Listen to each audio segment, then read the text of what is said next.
The moment my son-in-law dropped something into my champagne, I didn't shout. I smiled. And quietly switched glasses.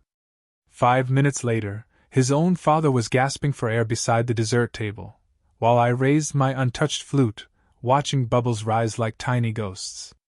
30 years of building a company taught me patience under pressure. But nothing prepares you for the day the threat sits across from you at your daughter's table, wearing your family's last name. If you're watching this right now, tell me where you're from, or what time it is where you are, because time decides everything. 5 seconds earlier, I'd have died. 5 seconds later, I'd have lost the only person left worth saving, my grandson. This is how betrayal sounds when it finally stops whispering. I'd spent 3 decades building Marshall Hydrotech, 30 years of floods, failures, and nights when the world only made sense in blueprints and coffee.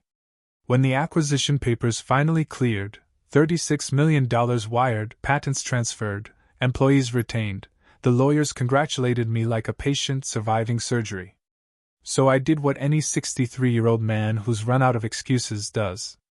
I threw a party. The garden of our California hillside home looked like a magazine spread.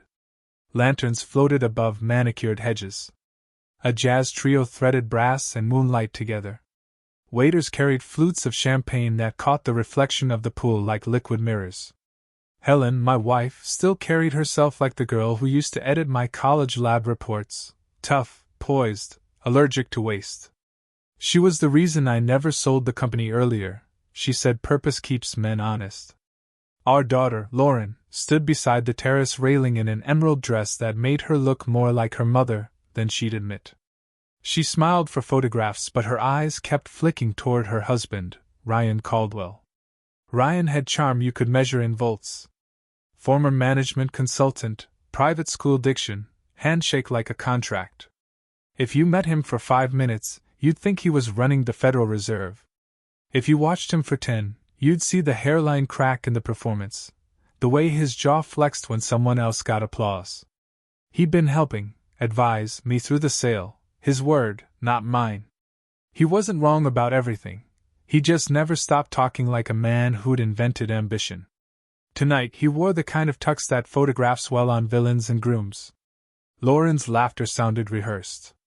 It bothered me more than I let on. My grandson, Cole, 8 years old and currently obsessed with astronomy, had begged to stay up, but Helen sent him to bed after the fireworks test. He'd fallen asleep upstairs, probably surrounded by Lego planets and flashlight galaxies. I told myself that was mercy, that he should sleep through the noise of adults congratulating themselves. When you sell your life's work, people treat you like a headline instead of a human. Every guest had the same expression, admiration mixed with envy, curiosity mixed with calculation. Friends from the early days toasted survival. New acquaintances toasted access. I smiled through it all, the way a man smiles when his hands still remember the weight of wrenches but now hold crystal. The band switched from swing to something slower. Conversations loosened.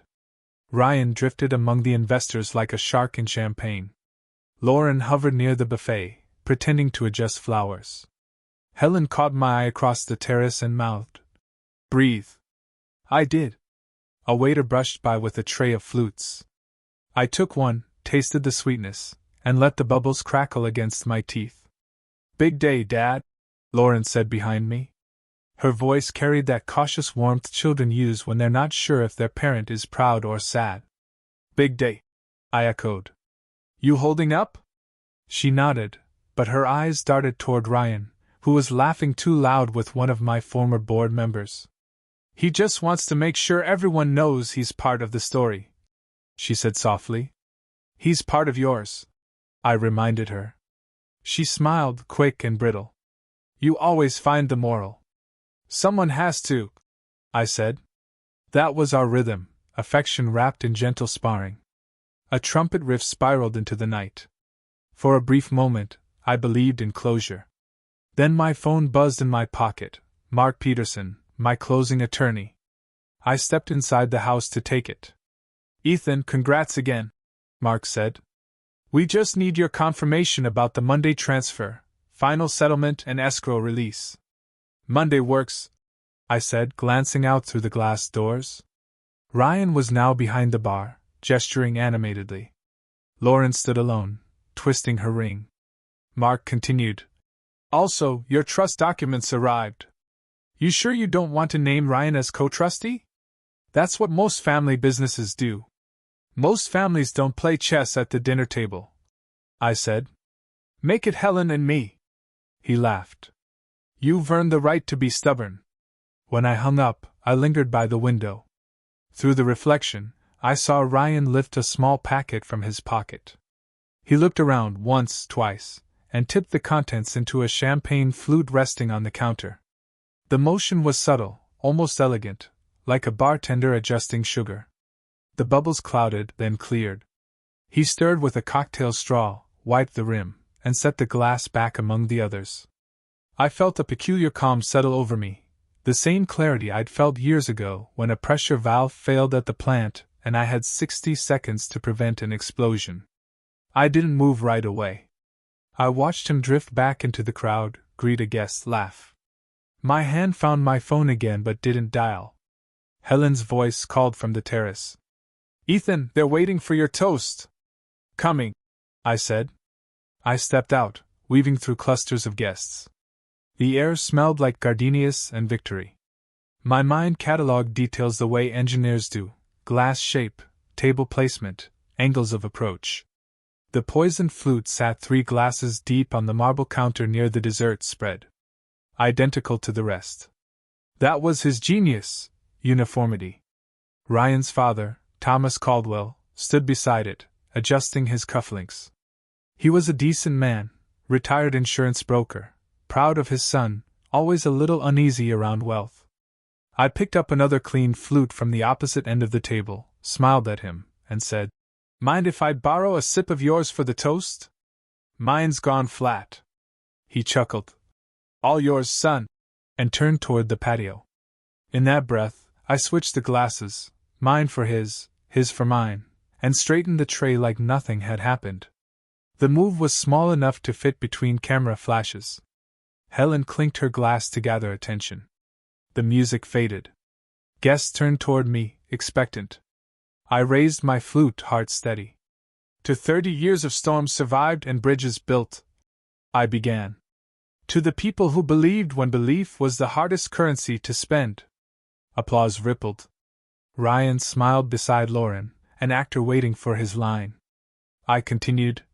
And to the next generation, may they inherit our lessons, not our mistakes. Laughter, nods, the sound of ice shifting in glasses. Then Thomas Caldwell coughed. Once. Twice. Harder. The sound cut through the music like a blade through fabric. He reached for the table, fingers clawing the air. Glass shattered.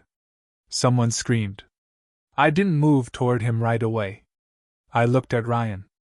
For the first time, his confidence fractured, eyes wide, jaw unhinged, searching for an explanation he could still control. Helen knelt beside Thomas, shouting for help. A medic among the guests rushed forward. I set my flute down untouched. When Ryan finally looked at me, I held his gaze calm as a surgeon.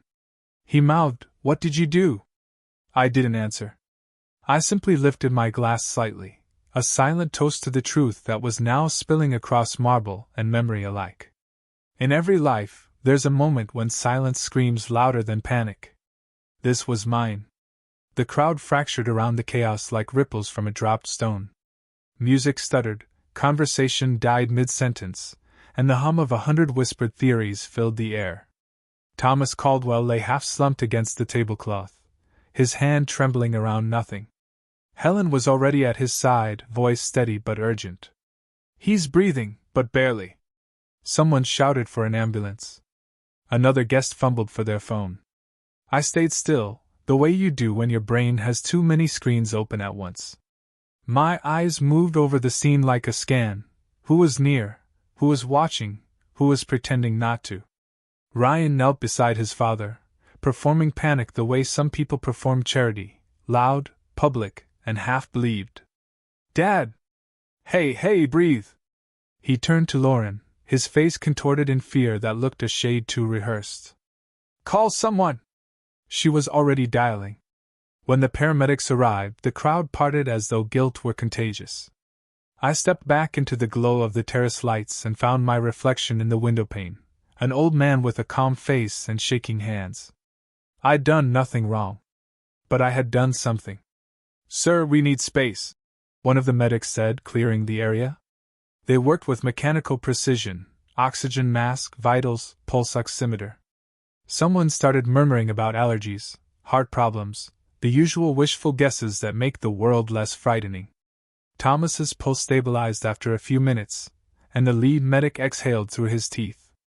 "We're taking him to St. Mary's. He's conscious, but disoriented." Lauren rushed forward, grabbing Ryan's sleeve. "Go with them," she whispered. Ryan hesitated just long enough for everyone to notice. Then he nodded, wiped imaginary sweat from his brow, and climbed into the ambulance beside his father. As the siren faded down the hill, the night didn't relax, it just changed temperature. People started collecting coats, murmuring excuses. Ben and May from next door approached me, polite concern masking curiosity. "You okay, Ethan? That was something." "Heart trouble, probably," I said. "I'm sure he'll pull through." I let my voice be the kind of calm that makes people leave you alone. By midnight, the terrace was a skeleton of what it had been: empty glasses, half-melted ice, the ghost of laughter. Helen stood in the doorway, exhausted. "Should we go to the hospital?" "Not tonight," I said. "Ryan will have that stage covered." She studied my face for a long time. "You saw something, didn't you?" "I saw enough," I said. The truth wanted to climb out of my throat, but I swallowed it. There's a strange relief in holding information when everyone else is scrambling for guesses. When the last car left, I walked back to the table where the spill had happened. The marble still glistened under the terrace lights. A faint stain traced the shape of the glass. I crouched down, studied the outline, and took a photo. Evidence of nothing and everything. Inside, I found the small cocktail straw Ryan had used, still resting beside the sink. I slipped it into a paper envelope from my desk and sealed it. Engineers save things, it's our superstition. At 2 a.m, the phone rang. Lauren's voice was raw. "Dad, he's stable. They're keeping him overnight." "That's good," I said. "What did the doctors say?" "They don't know yet. They think maybe he reacted to something in the drink." "Maybe," I said. "Ryan's shaken. He thinks you looked at him strangely before it happened." "That's because I did." She was quiet. "What's going on?" "Nothing you need to worry about until I'm sure." "Please don't start a war," she said softly. "Not tonight. I'm too tired for war," I told her. "But tomorrow I'll need answers." When I hung up, I stood in the doorway of my study and looked at the framed photo of the company's first prototype, a crude pump system built in my garage. The caption read, "Failure is just an early draft of proof." I fell asleep on the couch before I could decide whether that still felt true. Morning arrived with a hangover of silence. Helen was already reading the news on her tablet. The headline on the local feed hit like a fist. "Business mogul's celebration ends in medical scare." The photo showed me standing by the terrace, my face half-shadowed, looking like a man who'd seen a ghost. The article quoted anonymous guests, who said I looked distracted before the toast, that I'd acted strangely afterward. I didn't have to scroll to know who planted the story. Ryan had always been efficient with narratives. By mid-morning, the phone calls started: Mark, my attorney, friends, reporters. I ignored most of them until Mark's persistence wore me down. "Ethan, you okay? You look terrible in that photo." "I feel fine." "What actually happened?" Thomas collapsed.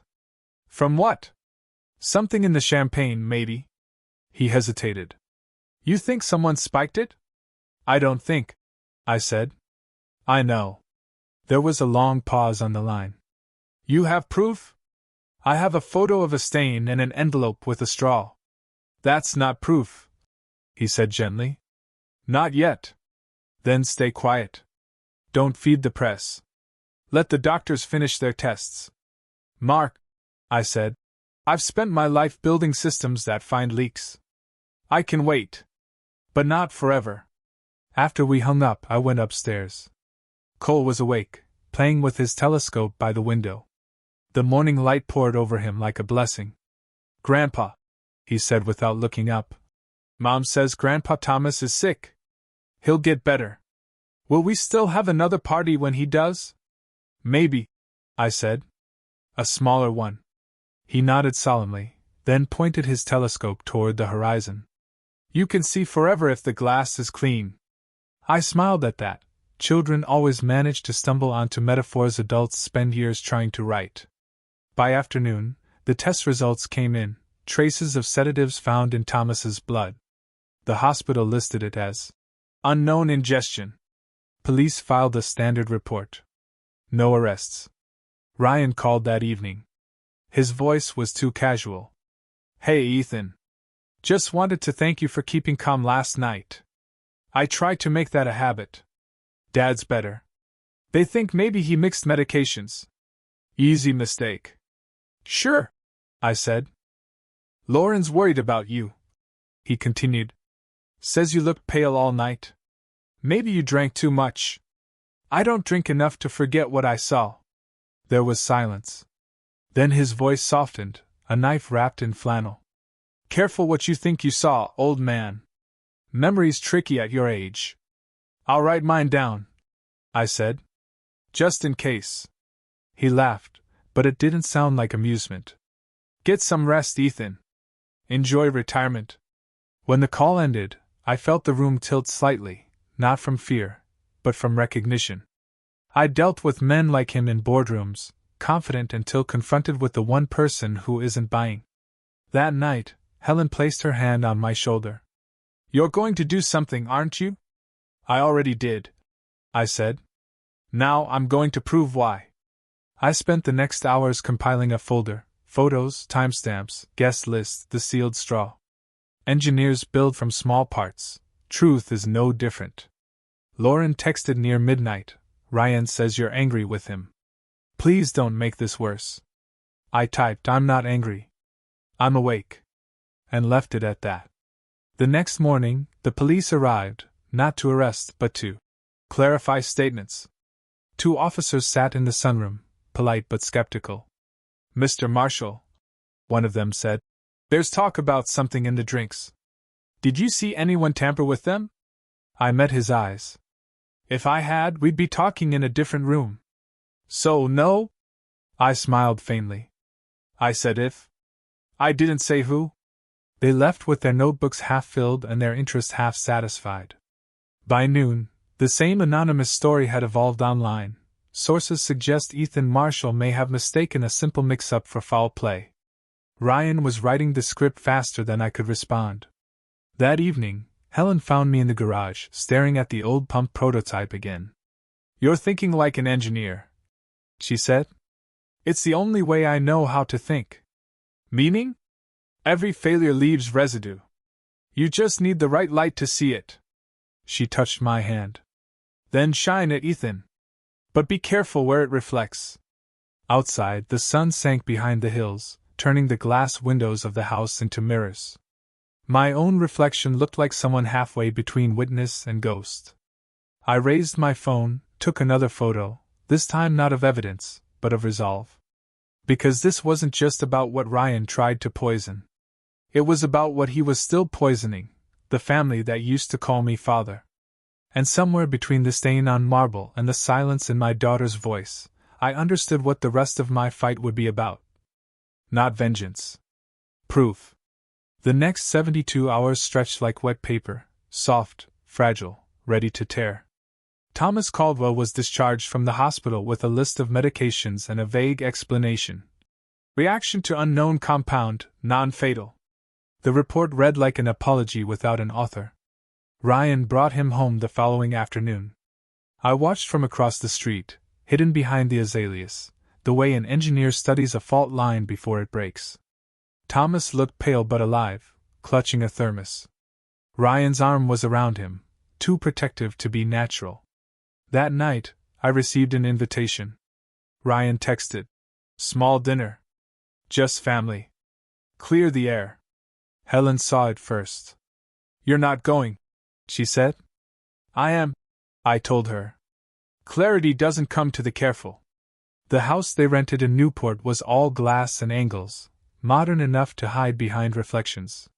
When I arrived, Lauren opened the door, relief and dread sharing the same expression. Thank you for coming, she whispered. He promised no drama. That's what dramatic people promise, I said. The table was set for 6, Ryan, Lauren, Thomas, Helen, me, and Cole's empty chair. He was upstairs, asleep, or at least pretending to be. Ryan poured wine with exaggerated grace.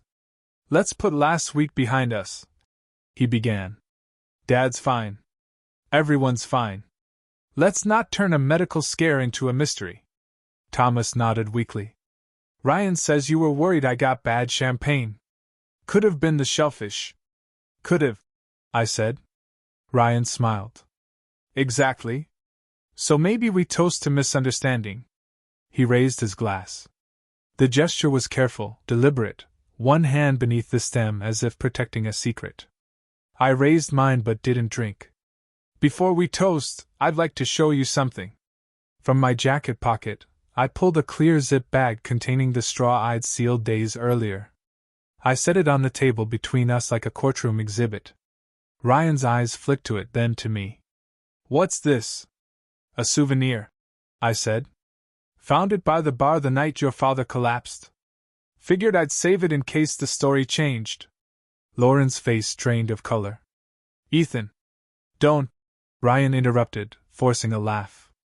You really think I poisoned my own father? You're losing it. Maybe, I said. But losing clarity doesn't mean losing evidence. Helen placed a steadying hand on my arm. Ethan, please. Ryan leaned back in his chair, smirk tightening like a knot. You want to test it? Go ahead. But when it comes back clean, I'll expect an apology. I'm counting on that, I said. For a long second, no one moved. Then Thomas, confused and weary, murmured, Son, maybe it's time to let the police handle this. Ryan's voice snapped like a whip. They already did. Case closed. Not yet, I said quietly. I reopened it this morning. Officer Mendez will pick up the sample tomorrow. The name hit him like static. You're bluffing. I don't bluff. I measure. The air thickened. Even the chandelier seemed to hesitate. Ryan rose suddenly, knocking his chair against the wall. You think you're protecting Lauren? You're ruining her life. Everyone already thinks you're paranoid. Lauren's whisper barely carried. Ryan, stop. He turned on her, finger raised. He's manipulating you, just like he manipulated every deal he ever made. That was the moment I realized what scared him most wasn't exposure. It was loss of control. I stood, slowly. You can insult me all night, but you can't rewrite gravity. Whatever you dropped into that glass changed density. Science doesn't lie. He laughed, but his hands trembled. Old man, you've got theories. I've got witnesses who saw you switching glasses. Helen's gasp filled the room. You what? Ryan grinned. Oh, you didn't tell her? He admitted it to guests right before Thomas collapsed. Switched glasses, he said. Everyone heard it. I met her eyes. He's right. I did switch glasses. Ryan blinked, momentarily thrown off by my calm. But the one I handed off wasn't poisoned, I continued. The one I kept was. If I hadn't switched them, I'd be the one who collapsed. The room exhaled all at once. Lauren covered her mouth. Oh God! Helen whispered. Ethan! Ryan's mask cracked. You're insane. I turned to Thomas. Tell me, did your drink taste metallic before you blacked out? He hesitated. I don't remember. Maybe. That's benzodiazepine powder, I said. Leaves a dry taste, numbs the tongue. Ryan slammed his palm on the table. Enough! You're turning this into a circus. Then let's give the clowns names, I said. He stared at me, chest rising, face red. For a moment, I thought he might lunge across the table. Instead, he snatched the bag straw and hurled it into the sink. The sound of plastic hitting stainless steel was louder than any shout. Lauren began to cry. Helen rose to her, arms open, the way mothers do when logic fails. Ryan stormed out the back door, slamming it hard enough to rattle the frame. The silence afterward felt surgical. Thomas sighed, defeated. He's not himself lately. No, I said, watching the back door swing in the wind. He's exactly himself. I retrieved the bag from the sink, rinsed it, and resealed it in a new one from my briefcase. Engineers plan redundancies. When I left, Lauren followed me outside. The night smelled like sea salt and exhaustion. Dad, she whispered, is this really happening? Did he? Don't ask what you're not ready to believe. She looked at me with that same mixture of fear and loyalty Helen used to wear in our first years of marriage. If you're wrong, you'll destroy us. If I'm wrong, I'll apologize, I said. If I'm right, I'll save you. The drive home blurred. Helen didn't speak until we were inside. He'll come after you now. I'm counting on it, I said. Predators show their patterns when they think they're cornered. That night, I uploaded the photos and typed my notes. I saved copies in 3 different drives. I sent one to Mark with the subject line, "If I disappear, start here." By dawn, Ryan had already launched his counterattack. Social media carried a new headline: Retired CEO accused of setting son-in-law up in family feud. An anonymous source claimed I'd admitted to tampering with drinks and endangering guests. The comments section did what the internet always does, decided without evidence. Half believed I was senile. The other half called Ryan a sociopath. Neither was wrong about the danger. The police visited again. Officer Mendez this time. He was young, polite, skeptical. "Mr. Marshall, we received a request to test the sample you submitted. Chain of custody looks messy." "I expected that," I said. Ryan threw the first one out. "This is the backup." He examined the bag. "We'll run it, but don't expect miracles." "I don't believe in miracles," I told him. "Just math." When he left, Helen turned to me. "This isn't just about proof anymore, is it?" "It never was," I said. "It's about teaching him that some glass looks clean until you shine light through it." 2 days later, the lab results came back. Trace benzodiazepine residue confirmed. Not enough for attempted murder, just enough for suspicion. Ryan's lawyer responded with a statement implying the straw had been planted. Public opinion split like a fault line. Lauren stopped answering calls. Cole was suddenly too busy to visit. Isolation has a sound, like footsteps in a house that used to echo with laughter. On the 4th day, I received a letter from Ryan's attorney warning me against defamation. Helen found me in the study, reading it under the lamp. "He's turning this into paper war." "Good," I said. "Paper's my battlefield." That evening, I wrote an email to the family attorney creating a trust fund solely for Cole, with conditions preventing either parent from accessing it without joint signatures. I copied Lauren on it. I wanted her to know I wasn't going anywhere. By week's end, Ryan filed for a restraining order, citing erratic behavior and harassment. The hearing date was set for Tuesday. I dressed like I always did for court, neutral colors, steady voice, no theatrics. He arrived in a tailored suit, the kind you wear when you've rehearsed your innocence. Judge Valerie Kent looked at us like two men who'd both built too many arguments. Ryan's lawyer spoke first, painting me as a paranoid retiree with a grudge. When it was my turn, I didn't raise my voice. I simply placed the lab report, time-stamped photos, and Ryan's text messages on the table. The judge read silently, her expression unreadable. Finally she said, "Mr. Caldwell, these documents don't prove intent, but they do prove inconsistency. Until we sort this out, I'm issuing mutual no-contact orders. Exchange of the minor child through police station lobby only." Ryan's composure slipped for a fraction of a second, barely visible, but enough. As we left, he brushed past me and whispered, You think you've won? You just gave me time to rewrite the story, I whispered back. Then make sure your punctuation's clean. Outside, Helen exhaled for the first time in hours. What now? No, I said. We collect boring proof. The kind no one argues with. The sun glared off the courthouse glass as we walked to the car. I caught my reflection in the window, older, sharper, unafraid. This was no longer about a poisoned glass. It was about the light that could finally pass through it. The following weeks didn't unfold, they corroded. Every hour leaked into the next, full of paperwork, rumors, and the dull ache of being misunderstood. I'd faced market collapses, lawsuits, and near-fatal industrial accidents, but nothing prepared me for a smear campaign that lived in my own family's phones. Ryan was efficient. Within days, he'd planted his version of the story everywhere. LinkedIn posts wrapped in professionalism, Instagram captions disguised as family gratitude, even a short clip on a parenting podcast where he was the son-in-law trying to heal a divided family. He'd always known the right words to sound wholesome. He just never meant them. Lauren kept her distance.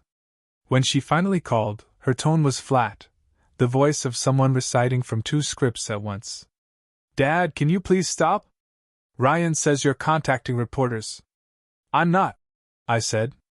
He is. Then just let it go. Cole's confused. Everyone's watching this online. I'm not fighting online, Lauren. I'm fighting in court. She sighed. I don't want Cole to see his family on the news. Then keep him away from screens, I said gently. She hung up before I could say I miss you. Helen watched me lower the phone and whispered. She's scared. I know, I said. Fear makes people believe the wrong storyteller. That night, I opened my laptop and began cataloging everything: dates, times, statements, screenshots, text messages. Engineers don't panic, they log variables. Every story leaves fingerprints. By the third week, the online noise had become a storm. Some of Ryan's friends accused me of being unhinged. Others posted memes mocking boomer paranoia. But amid the mockery, one comment stood out, from a woman named Jennifer R., claiming she'd once worked with Ryan at a consultancy firm. Her message was short. You're not crazy. Watch your back. I sent a reply. Any proof? She responded with a screenshot, an internal company memo from 5 years earlier accusing Ryan of unethical conduct and document manipulation. The company had quietly settled and sealed the file. It wasn't proof of poisoning, but it was character evidence, a crack in his glass facade. I forwarded it to Mark with a note: start building a pattern. Meanwhile, the no-contact order made every interaction a logistical ballet. If I wanted to see my grandson, it had to be through the police station's family exchange lobby. The first time, Cole came running toward me, backpack swinging, smile too bright to belong in that gray room. Grandpa! Hey, champ! I crouched to hug him, ignoring the sterile air and the officer pretending not to listen. How's school? Okay. Daddy says you're mad at him. I'm just disappointed, I said. You know what that means? That he did something wrong? Something like that. Cole frowned. Mom says it's complicated. It usually is. He tugged at my sleeve. Can we still build the rocket? I smiled. Maybe something better. When I returned him an hour later, Ryan was waiting on the other side of the glass partition. He didn't look at me. He didn't need to. His smirk said everything. I own the stage now. As weeks passed, I noticed the rhythm of their visits changing. Cole started wearing thinner jackets even on cold mornings, little signs of neglect that spoke louder than words. Once, he coughed through the entire visit. I asked if he'd seen a doctor. Daddy says I'm fine. He says tough kids don't need doctors. I logged it: time, date, exact phrasing. Data was my new armor. At home, Helen kept the peace with grace I didn't deserve. She brewed tea, folded quiet into the corners of every argument. Maybe he's just trying to provoke you, she said one evening. That's exactly what he's doing, I answered. Which is why I'm not taking the bait. I pulled out my notebook, the Marshall Ledger, as I called it, and showed her the pattern.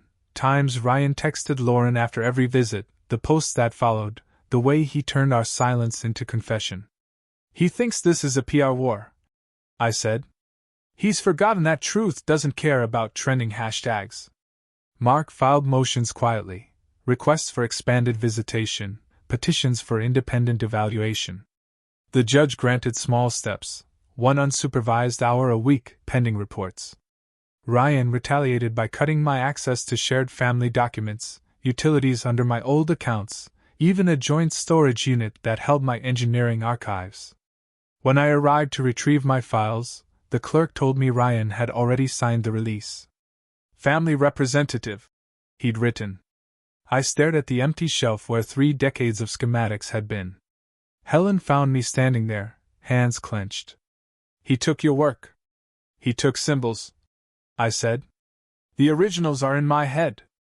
That night, I recreated what I could, drawing from memory, line by line. It wasn't just therapy, it was resistance. The next morning, I discovered something strange. Someone had logged into my home's security cameras at 3 a.m. The IP address matched Ryan's firm. I didn't confront him. I saved the log, timestamped it, and sent it to Mark. 2 days later, Mark called. We can use this, cyber intrusion, intimidation. It paints motive. Motive's easy, I said. He wants to erase the version of me that doesn't obey. By now, the legal correspondence stacked higher than any of my prototypes. Petitions, subpoenas, affidavits.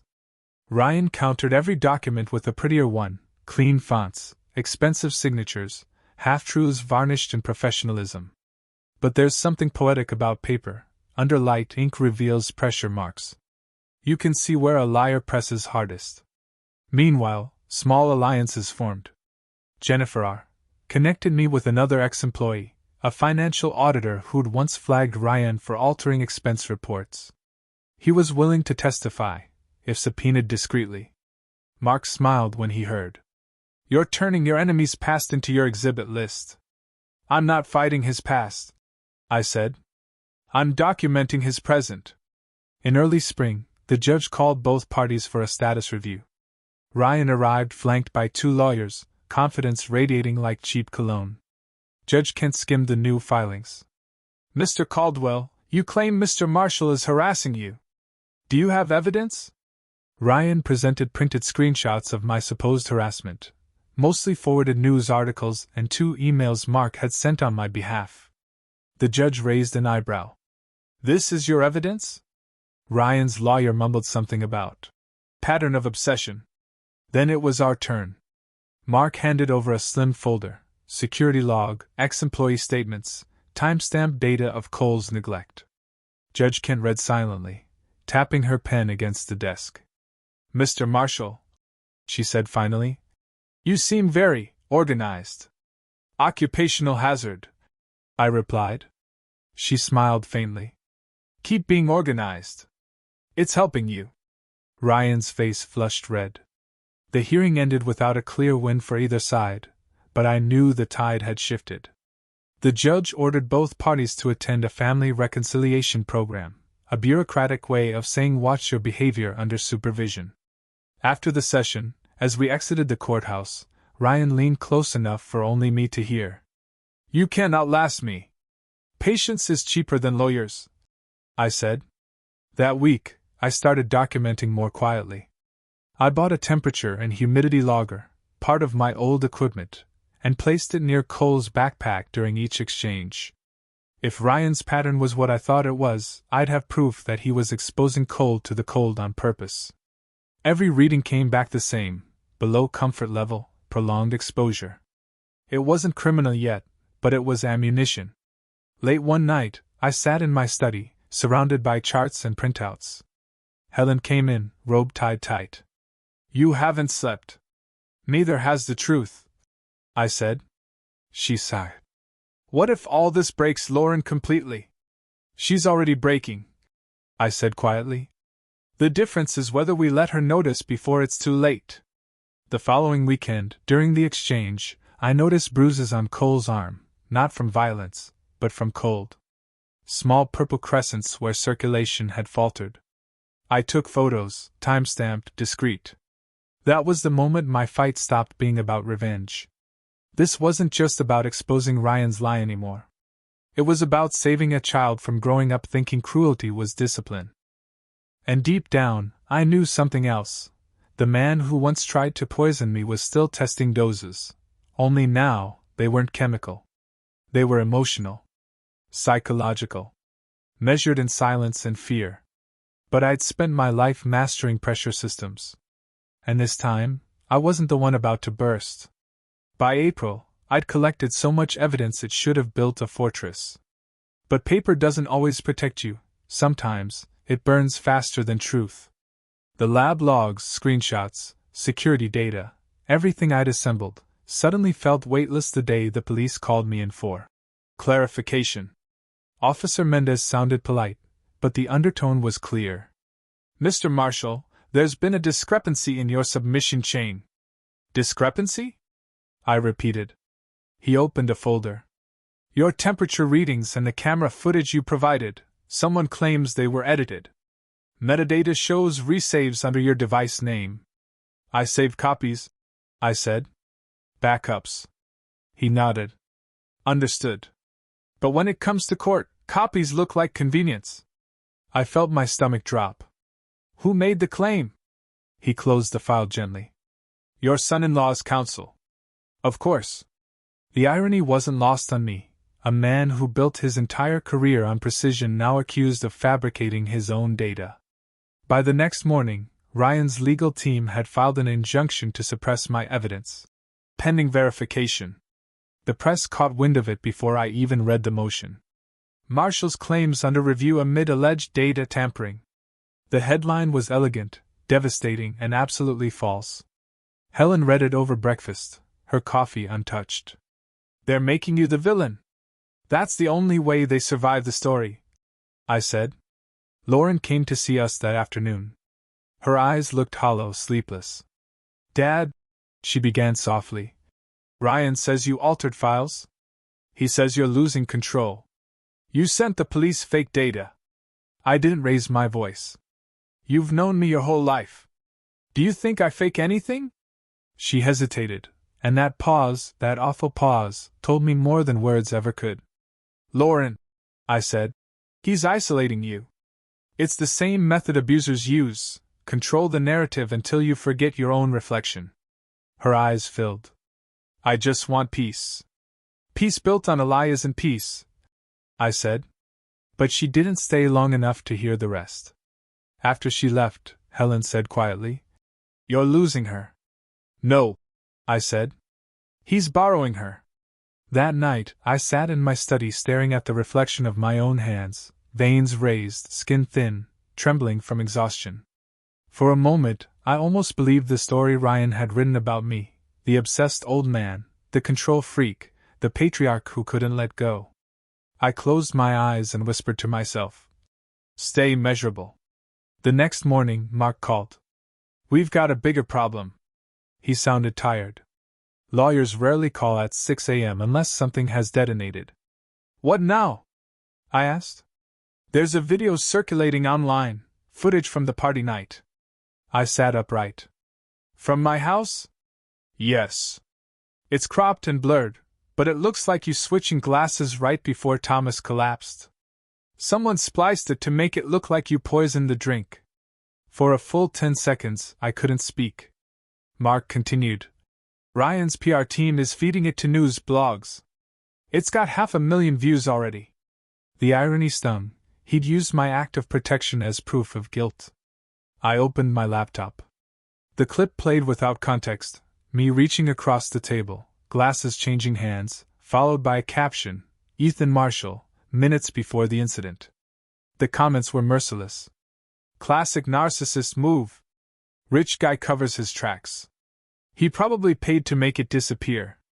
The court of public opinion never needs evidence. It just needs entertainment. By noon, the firm handling my retirement accounts called to review compliance. The buyer of my company requested reconfirmation of non-litigious status. Even old clients stopped returning calls. That's how reputations die, not with verdicts, but with silence. Helen walked into the room, saw the video on my screen, and covered her mouth. Ethan. I switched glasses to save a life, I said. I know, she whispered. But the internet doesn't. We sat there for a long time, watching strangers rewrite our story in real time. 2 days later, Judge Kent summoned both parties for an emergency review. The courtroom felt colder this time, the air thicker with tension and tabloid echoes. Ryan arrived immaculate, pressed suit, sorrowful expression, the image of composure. Lauren sat beside him, eyes lowered, her wedding ring spinning between her fingers. Judge Kent looked from me to Ryan. Mr. Marshall, the court has reviewed new evidence, a video of the night in question. It raises serious concerns about credibility. I kept my voice steady. Your Honor, that video is edited. The original file is longer and shows him tampering before I intervened. Do you have the original? It was deleted from my home system, I said. Access logs show intrusion. Ryan's lawyer interjected smoothly. Objection. Speculative. Judge Kent sighed. At this stage, both of you are playing tug-of-war with shadows. Until forensic review confirms authenticity, the video is inadmissible. Ryan leaned slightly forward, his lips barely moving. You're running out of copies, old man. I didn't answer. I just met his eyes and held them. He was sweating under his charm, and I made sure he saw that I saw. When the hearing ended, the judge ordered reduced visitation, now limited to one short exchange every other weekend, supervised by a third party. It wasn't punishment. It was bureaucracy. But it felt like a sentence. Outside the courthouse, reporters waited like vultures. Microphones, flashes, questions that sounded more like accusations. Mr. Marshall, did you tamper with the evidence? Were you trying to frame your son-in-law? Did you poison the drink yourself? I said nothing. Silence had always been my strongest punctuation. At home, Helen sat me down. You can't win his way. I'm not trying to, I said. He builds illusions. I build proof. It just takes longer. But he's faster, she said. He's already got your daughter. I looked out the window where the reflection of my study light shimmered in the glass. Light always travels faster. He just doesn't understand what it reveals. For the next several weeks, I lived like a monk with spreadsheets. I documented everything, every email, every comment, every edit history. If truth was going to survive, it had to be boring, precise, undeniable. One night, Mark called again. There's a way to turn this. I'm listening. We stop arguing over the poisoning. The lab results are inconclusive, the video's compromised. Instead, we pivot, make it about Cole. The neglect. The cold exposure. That's measurable. He was right. The bigger crime wasn't the poison anymore. It was the quiet cruelty that left bruises on a child. Build the case, I said. Leave the champagne to ghosts. Over the next month, the strategy shifted. We stopped chasing headlines and started collecting temperature logs, pediatric reports, text timestamps. The story lost some of its glamour, but it started gaining traction where it mattered, inside the courthouse. Ryan's confidence cracked the first time the judge asked why Cole had missed so many school days during his custody weeks. He deflected with polished phrases, but the data didn't care about charm. After that hearing, he waited for me in the parking lot. You're pathetic, he said under his breath. Turning this into a custody pity play. You turned it into a crime scene, I said. I'm just recording the autopsy. His jaw tightened. You'll never get her back. Lauren's not property, I said. And Cole's not a prize. They're both just waiting for sunlight. He laughed once, sharp and humorless, then walked away. When I got home, Helen had already printed out the latest medical letter, Cole's doctor noting mild respiratory irritation consistent with cold exposure. I stared at the words until they blurred. Not because they surprised me, but because they finally meant something the court could measure. The next day, I bought a small greenhouse kit. Helen raised an eyebrow. Planning to garden now? Not yet, I said. Just a metaphor in waiting. Because in a world obsessed with headlines and noise, sometimes you need something that grows quietly, under glass, until it can't be ignored. The headlines had grown quieter. The internet had moved on to fresher scandals. Ryan thrived in chaos. Silence unnerved him. That was my advantage. I stopped reacting and started recording. Every exchange, every temperature log, every pediatric note. I printed them, stapled them, and filed them chronologically in a leather binder labeled in bold letters. Coal, heat. That binder became my weapon. It sat on my dining table like a new Bible, thick with facts, untouched by rhetoric. Helen began to understand my calm. She stopped trying to make peace and started helping me gather it. Every Friday, same pickup routine, she said. Every Monday, same drop-off note. Let the pattern show itself. Patterns win where passion loses. The next few weeks followed a rhythm that would have driven most people mad, but it steadied me. I'd drive to the police station lobby at exactly 4:30 p.m. sharp. Cole would emerge from the glass door, backpack half-zipped, his little green coat hanging open no matter the weather. The first thing I did, every single time, was check the small thermometer clipped inside his sleeve. Sometimes it read 53 degrees Fahrenheit, sometimes 48 degrees Fahrenheit, once 44 degrees Fahrenheit. Numbers don't lie. People do. I'd smile, zip his jacket up, and whisper, "We're gonna fix that, Captain." Then we'd drive to the same diner off Highway 7, the one that served cocoa thick enough to count as dinner. We'd talk about space, rockets, planets, and the difference between bravery and coldness. He'd tell me about school. About how Daddy said, "Real men don't need gloves." "Your daddy's wrong about some things," I said once. He blinked. "But he's smart." "He is," I said gently. "But being smart isn't the same as being right." He nodded slowly, eyes flickering the way a child's do when they start realizing love can still hurt. After every visit, I logged everything: temperature, date, location, his words, his cough frequency, even his mood. It all went into the binder. Helen thought it was obsessive at first, but I reminded her. Obsession is how engineers build bridges that don't fall. 2 weeks later, that bridge began to matter. Dr. Bennett, Cole's pediatrician, sent a formal note after his appointment. Recommend avoidance of cold exposure. Recurrent mild bronchitis observed. Those words were gold in court. Boring, factual, and immune to Ryan's charisma. Mark filed it immediately as Exhibit 17. When the next hearing came, the courtroom looked the same, but the energy didn't. Ryan had fewer smirks this time. He kept looking at Lauren for reassurance, but she wasn't giving it. Judge Kent flipped through the documents with methodical patience. "Mr. Marshall, these temperature logs, how did you record them?" "Digital thermometers, Your Honor. Logged in real time, verified by timestamps." "And the readings align with the medical notes," she said, scanning. "Ms. Caldwell, did you or your husband provide sufficient winter wear for the child?" Lauren hesitated. "Yes, but he sometimes forgets." The judge's pen paused. "Forgets?" Ryan leaned forward. "Cole's an active boy, Judge. He doesn't like heavy coats." "Children don't get to like hypothermia, Mr. Caldwell," she said flatly. For the first time, his mask slipped, just slightly, but enough. The judge ordered both households to attend a non-punitive discipline workshop. Ryan looked like he'd rather swallow glass. After court, Mark clapped my shoulder.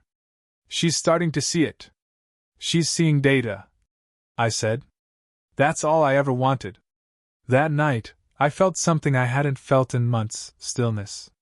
Helen made stew. Cole's laughter echoed faintly in the back of my head like an echo from a safer time. For a while, life almost looked like it used to, before poison and betrayal and lawyers. But routine doesn't just build truth, it exposes everything that tries to hide from it.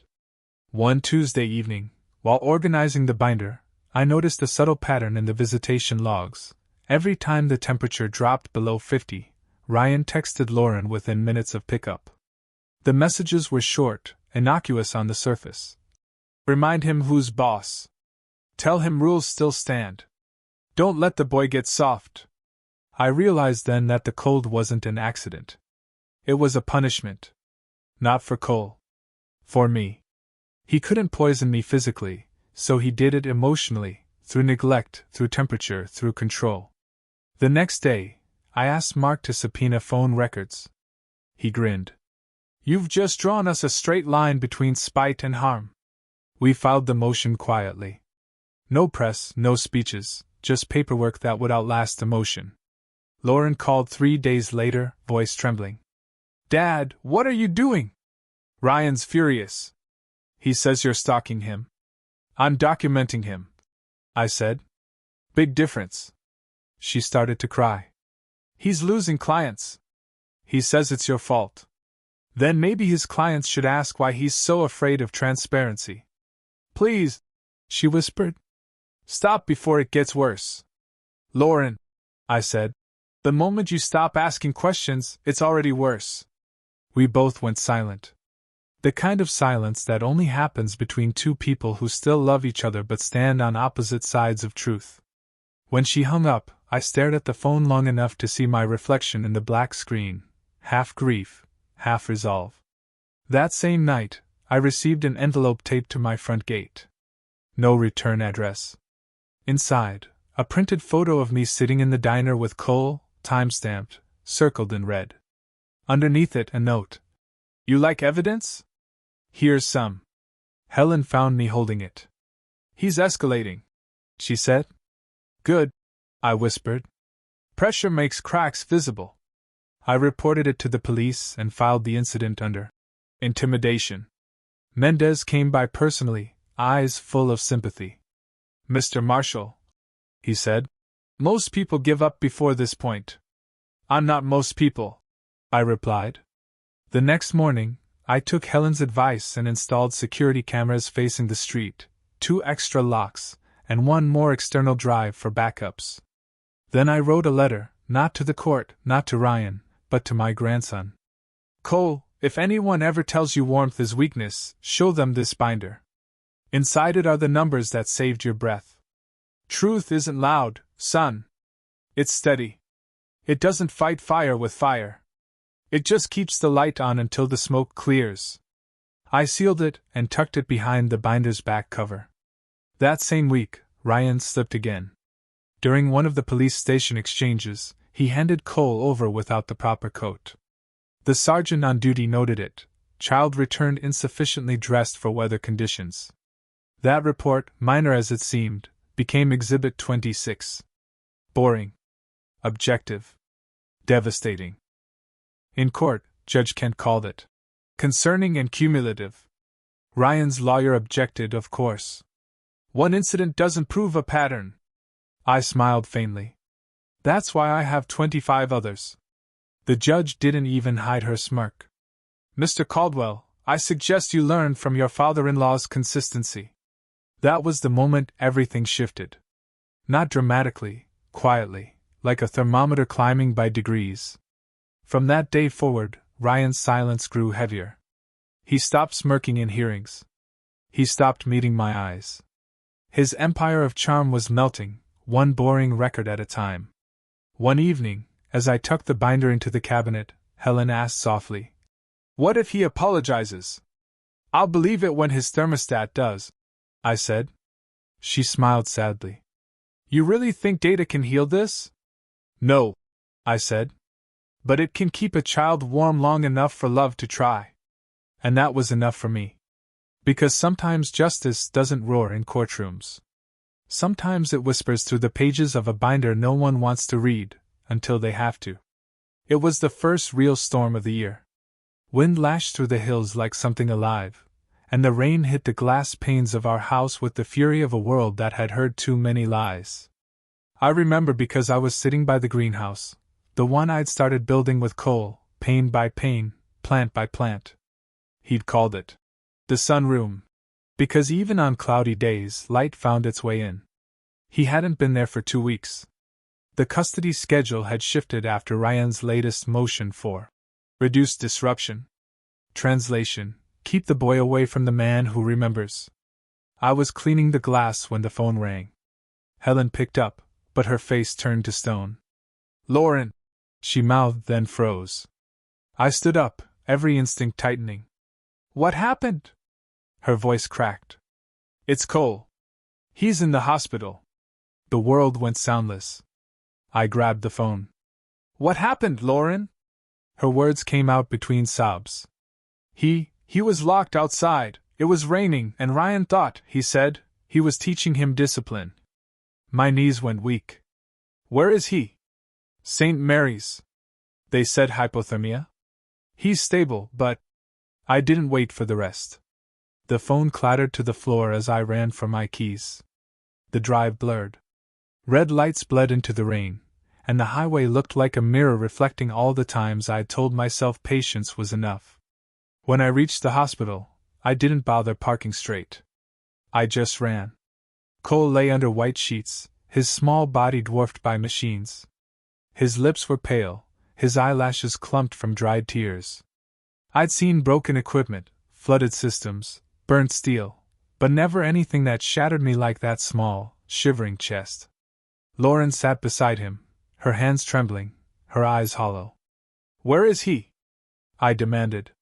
She didn't answer, just looked at the door as if afraid it might answer for her.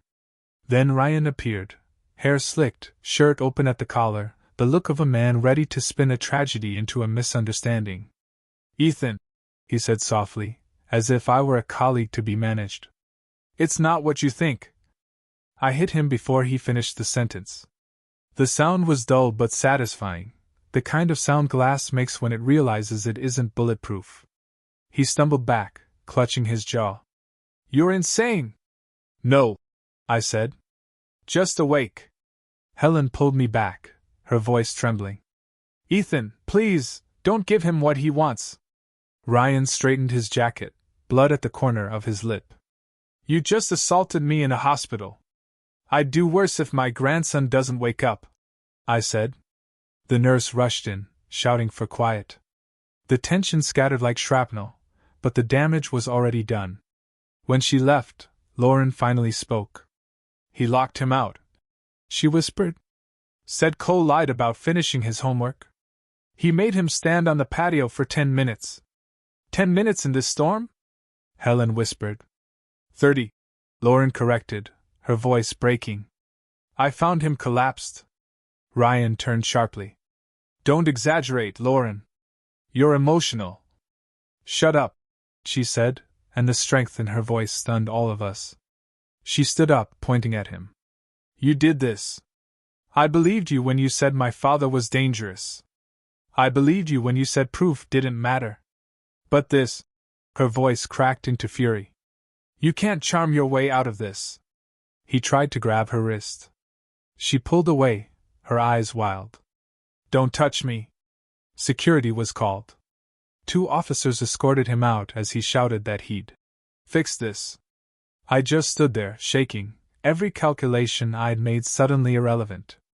Because sometimes the truth doesn't need a witness, it just needs a heartbeat. When the doctor entered, his face was calm. "He's stable. Mild hypothermia, minor pneumonia risk, but he's strong." Helen broke down crying. Lauren clung to her. I leaned against the wall, unable to breathe. The doctor looked at me. "You're his grandfather?" "Yes." He nodded. "You saved him before, didn't you?" I frowned. "What do you mean?" He held up the intake form. "Your daughter said you warned her before about cold exposure. You kept records. That data helped us determine his exposure time. We knew what to treat faster because of it." It hit me then, the binder. The endless numbers. The monotony. It wasn't just legal proof anymore. It was medical proof. It had saved him. I sat beside Cole, holding his small hand, tracing warmth back into it. His fingers twitched, and for the first time in months, I felt hope like sunlight. Lauren touched my shoulder. "I'm sorry," she whispered, "for not believing you sooner." I nodded, unable to speak.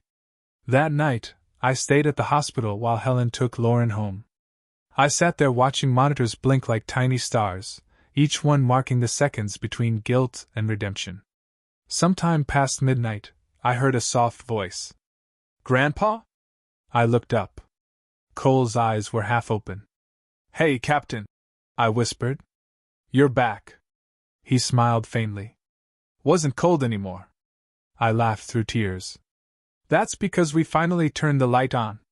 He drifted back to sleep, and I sat there, the weight of every sleepless night suddenly worth it.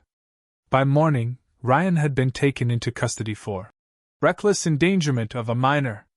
The police report cited pattern of neglect substantiated by temperature data, medical reports, and prior warnings. Proof. Cold, boring, irrefutable proof.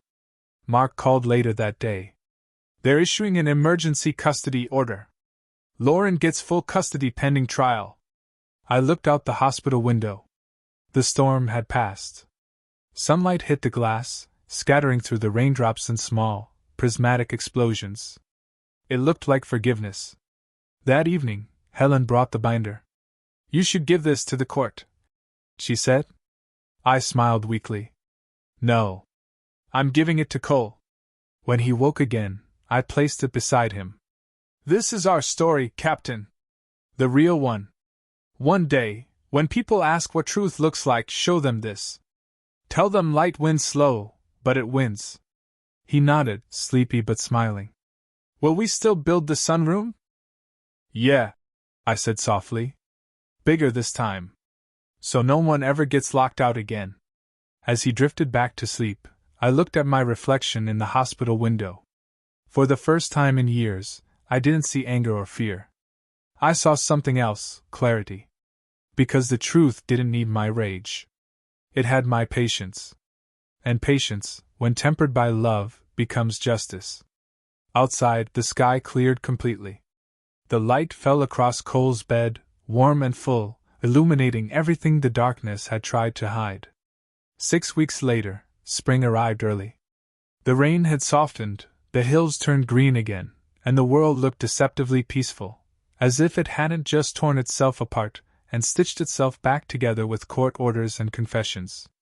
Ryan Caldwell was officially charged with reckless endangerment and child neglect. His attorneys spun it as a misunderstanding amplified by media noise. But the evidence didn't care. Numbers. Medical notes. Witness statements. They all sang the same quiet song. Lauren received temporary full custody of Cole. The court also granted a restraining order that kept Ryan 200 yards away from both of them until trial. When the verdict came, there was no applause, no cinematic gasp, just paperwork sliding across a polished bench. That's what real justice sounds like. Ryan didn't look at me when he left the courtroom. He walked past as if we were strangers. Maybe, in a way, we finally were. Afterward, Judge Kent called me to the bench privately. "You kept records," she said. "Most people rely on outrage. You relied on measurement. That's rare." I smiled faintly. "Outrage burns. Measurement builds." She nodded. "I hope your grandson grows up with that balance." I thanked her and left, feeling the strange lightness of a man who's carried a truth too long and finally gets to put it down. Life after storms feels unnatural at first. You forget what quiet sounds like when it isn't threatening. Helen filled the house with small, steady sounds again: radio jazz, coffee brewing, wind against clean windows. Lauren moved back into our guest house temporarily with Cole. She said it was just until I figure things out. But I knew it was partly about safety, partly about healing. Cole ran through the hallway barefoot that first morning, chasing light beams the way children chase kites. He laughed again, the kind of laugh that hits the ribs like forgiveness. I'd missed that sound more than I'd realized. One afternoon, I found him in the backyard beside the half-finished greenhouse. He was sorting glass panes by size like tiny puzzle pieces. "Grandpa," he said, "we forgot to finish the roof." I crouched beside him. "Then let's finish it right." We spent the rest of the week doing what families used to do before screens stole their evenings: building something with our hands. He held nails, I measured beams, Helen handed us lemonade. Lauren watched from the porch, quiet, thoughtful. By Sunday, sunlight poured through every panel. The glass was clean, the frame steady. Inside, seedlings pushed through soil toward warmth. Cole stood in the center, looking up as rays fractured around him. "It's like standing inside the sun," he said. "Exactly," I whispered. "This is what truth feels like." He turned to me. "So truth is warm?" "Always," I said. "Even when it hurts first." That night, as we locked up, Lauren stopped me by the door. "I read the letter you left in the binder," she said softly. "The one for Cole." I froze. "You weren't supposed to see that yet." She smiled through tears. "I needed to. It helped me understand." I studied her face, the same determined softness her mother had, tempered now by something stronger, awareness. She said quietly, "You didn't just save him, Dad. You saved me too." For the first time in months, I didn't have an answer. I just pulled her into a hug that said everything words couldn't. A month later, the trial ended quietly. Ryan took a plea deal, probation, mandatory counseling, and a professional ethics review that ended his career. He moved out of state soon after. Some might have called it victory. I didn't. It felt more like an equation finally solved, a balance restored. I didn't hate him. Not anymore. Hatred corrodes the container that holds it, and I'd spent enough of my life polishing glass to know what corrosion looks like. Life returned to a new kind of normal. Cole's lungs healed. He joined a robotics club at school. He still wore his coat even when it wasn't cold, habit, memory, armor. Lauren started taking evening classes in environmental design. "I want to build things that keep people warm," she said. The irony made us both laugh. Helen started painting again. The first canvas she finished was called After the Storm. It was just a greenhouse under sunlight, but if you looked closely, you could see a small reflection in the glass, a grandfather and boy laughing. She hung it above the fireplace, right where my old company plaque used to be. One evening, months later, I sat alone in the greenhouse. The air was thick with the smell of basil and soil. Sunlight had begun to dim, turning everything gold. I took out my old notebook, the one filled with timestamps, numbers, and logs. Every line told a story of patience disguised as obsession. Every number was proof that love isn't loud, it's consistent. I flipped to the last page and wrote one more line. Case closed. Light retained. Then I closed the book for good. Cole ran in a few minutes later, holding a toy rocket. "Can we launch it now, Grandpa?" "Sure," I said, smiling. "But only if we count down together." We stepped outside into the twilight. The air smelled of spring, the sky still painted with the faint scars of sunset. He raised the small launcher, his eyes bright. 3. I joined in. 2. 1.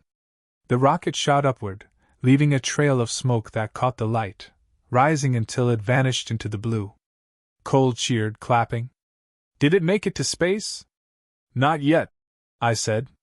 "But it made it high enough to see the stars." He grinned. "Then it's a start." He ran back toward the greenhouse, his laughter carrying through the air like a promise. I looked up at the fading contrail. Somewhere above it, the same light that warmed our plants and healed our hearts was waiting. For a long moment, I just stood there, breathing in the quiet. Because sometimes justice doesn't look like revenge or applause. Sometimes it looks like sunlight on glass, soft, clean, and finally steady. The next morning, I woke early and recorded the story in my journal, one last entry before retirement truly meant rest. I once thought success was measured in millions. Then I learned it's measured in moments, like the one when your grandson laughs again after almost losing him. Like when your daughter finally sees through the glass and forgives herself. Or when your wife paints warmth into something that used to feel cold. I closed the journal, exhaled, and whispered, "We're done, Helen." She smiled from the kitchen doorway. "No, Ethan. We're beginning." That afternoon, I sat down to record a short video. Nothing for the courts, nothing for defense, just a message for whoever would listen. I looked straight into the lens, calm, steady. If you're watching this, tell me where you're from, or what time it is where you are. Because time decides everything. 5 seconds earlier, I might have died. 5 seconds later, I might have lost my family. But right on time, truth showed up. And when it did, it didn't shout, it simply turned the light back on.